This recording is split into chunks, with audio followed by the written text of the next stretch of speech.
guys, welcome back to my favorite channel. Okay, right now I want to say about Mrs. Karpinski's advice is insightful. Mrs. Karpinski's advice is insightful, especially if you are buying a vacation home primarily with an investment motive. However, the principal motive of many vacations homeowners is not surprisingly vacation. Regardless of motive, vacation home ownership is on the rise. According to the National Association of Realtors, vacation home sales rose 47% to a record 7 million in 2006. To many investors, a vacations home is the perfect combination of vacations, investment, and even potential retirement home. No matter whether you are making a lifestyle purchase of diversifying your investment portfolio, it is how you use your vacation home that determines the tax strategies that are available to you. In this chapter, we cover the tax-saving strategies available to vacation home owners. We also cover special rules that apply to timeshares and fractional ownership interests. Home or rental property.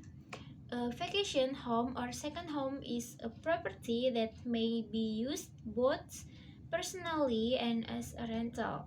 The tax rules that apply to these mixed-use properties are based on how you use the property at the time of a taxable event. From a tax planning standpoint, there are basically three different ways to use such a property, and each has different tax consequences. They are exclusive personal use, exclusive rental use, mixed personal use, and rental use. Exclusive personal use. Sometimes a vacation property is used exclusive by the owner. This option provides the most flexibility for scheduling personal use and the least hassle since there are no rental issues. However, it also requires the most cash because the owner has no rental income to cover ownership expenses. Plus, as a true second home, the owner cannot be deductions stock the property with a rental. It is not all bad news. However, there are still tax-saving opportunities. For example, you may still be able to deduct qualified mortgage interest and real estate tax on your second home.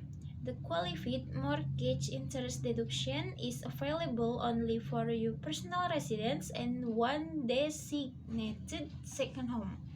So, if you own a cabin at the lake and a ski condo in addition to your home, the mortgage interest on the third property will not be deductible personal interest. In this case, designating the property with the greatest interest expense as a second home will likely make the most sense. Another option is to open up one of the properties to rental use. This could allow you to deduct the mortgage interest from all three properties. You primary residence, the second home, and the rental property.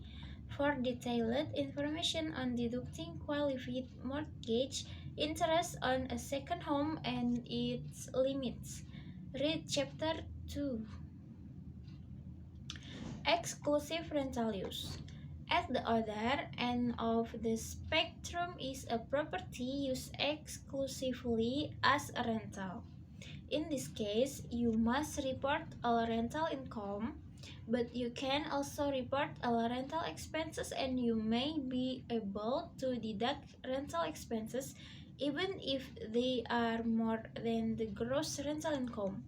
The details of available expenses and deductions for a property used exclusively as a rental are discussed in chapters 2 and 3. Mixed personal use and rental use. In reality, most vacations homeowners use their property for both personal and rental use. The tax treatment that applies to mixed-use vacation properties hangs on how often the property is rented. If you rent a vacation property that you also use for personal time, then you need to understand the following rules and strategies. Nominal rental use. First, if you rent out your vacation home for 14 days or less during the year, none of the income is taxable. This can be a nice little loophole for two sweet vacation properties in high demand during a certain time of year. For example, the owner of a condominium in File Village who used the property primarily for personal use may be able to rent her property for 2 weeks around Christmas or primer ski season and make $500 per night for a total of $7,000 tax free. The flip side is that you are not permitted to report any rental expenses if you rent your property for 14 days or less during the year. Property used as a home.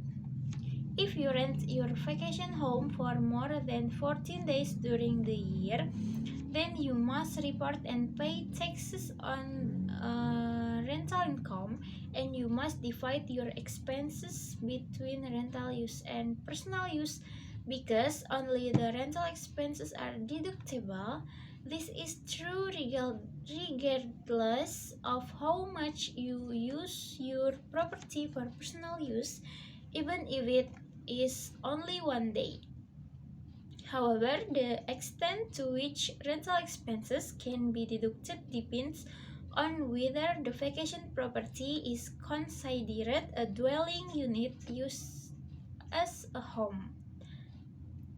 If it is, you cannot report rental expenses that are more than your gross rental income, although losses can be carried forward and used in later years to offset future rental income.